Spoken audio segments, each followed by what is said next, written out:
A lot of questions today revolve around what's happening with interest rates or what's going to happen with the real estate market. Hi, I'm Jim Smith with Universal Lending.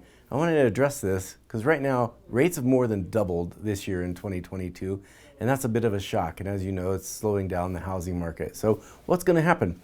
Good question. If I really knew the answer, I'd be rich and retired by now. But I think really what the Federal Reserve is trying to do is really slow down the housing market. We know how crazy it got over the last couple of years during the COVID pandemic and since.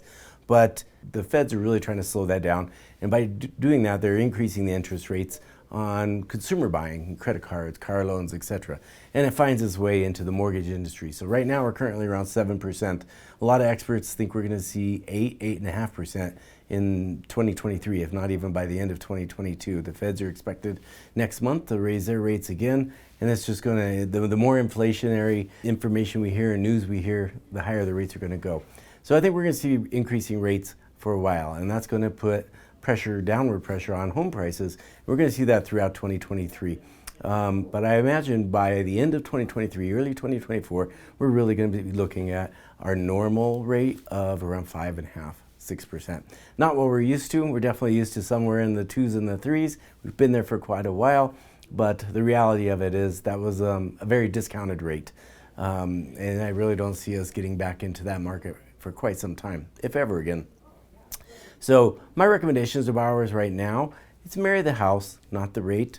If you find a perfect house and you can afford the payment, do so. We have a chance and opportunity in the future to refinance to lower rates and help you stay in that house at a lower, better payment. And if you already own a home and you want to tap into some of the equity you have, instead of doing the typical cash out refinance that we normally would have done, look at getting into a home equity loan. And again, when rates get lower, we can look at combining those in the future.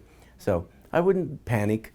Things are going to get tighter for sure, but it's definitely things we've been through these cycles before. I think we're going to continue seeing these kinds of cycles. It's just how we weather it out, and talking with a professional like myself can help you kind of navigate what options are out there for you and maybe help take some of the sting out of what you're hearing in the news.